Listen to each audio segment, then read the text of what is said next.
കന്യാസുതനേ ദൈവകുമാര മണ്ണിൻ രക്ഷകനേ. ക്രിസ്തുയേശുവിന്റെ നിസ്തുല്യ നാമത്തിൽ ശുഭസന്ദേശത്തിലേക്ക് സ്വാഗതം.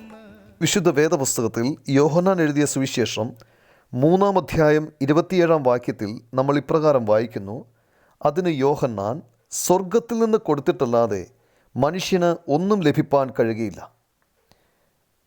യോഹന്നാൻ പറഞ്ഞതിൻ്റെ അർത്ഥം, ദൈവം മനുഷ്യന് എന്തെങ്കിലും നൽകിയില്ലെങ്കിൽ അവന് ഒന്നും നേടാനാവില്ല എന്നാണ്. അമ്മയുടെ ഉദരത്തിലാണ് ദൈവം നമ്മെ സൃഷ്ടിച്ചിരിക്കുന്നത്. ജീവിതത്തിൽ ആരോഗ്യം നൽകി, ജീവൻ നൽകി, അങ്ങനെ നമ്മുടേതെന്ന് നാം കരുതുന്ന ഓരോ വസ്തുക്കളും തന്നത് ദൈവമാണ്.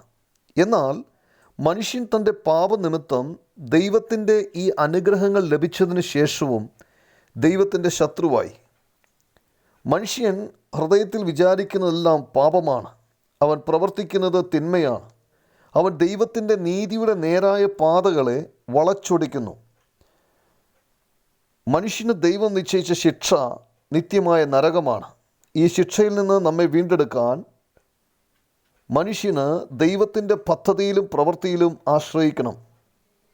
കർത്താവായ യേശുക്രിസ്തുവിൽ ദൈവം ക്രൂശിൽ ആ പ്രവൃത്തി വെളിപ്പെടുത്തി. നമ്മുടെ പാപത്തിൻ്റെ ശിക്ഷ ഏറ്റുവാങ്ങി യേശുക്രിസ്തു ക്രൂശിൽ യാഗമായി 3-ാം ദിവസം മരിച്ചവരുടെ ഇടയിൽ നിന്നും ഉയർത്തെഴുന്നേറ്റു. കർത്താവായ യേശുക്രിസ്തുവിൻ്റെ മരണത്തിലും പുനരുത്ഥാനത്തിലും വിശ്വസിച്ചുകൊണ്ട് എല്ലാ നന്മകളും നൽകുന്ന ദൈവത്തെങ്കിലേക്ക് നാം വരുമ്പോൾ അവൻ നമുക്ക് രക്ഷ നൽകുന്നു. സ്വർഗത്തിൽ നിന്ന്, അതായത് ദൈവത്തിൽ നിന്ന് രക്ഷ നേടാൻ ദൈവം നിങ്ങളെ സഹായിക്കട്ടെ. ആമേൻ.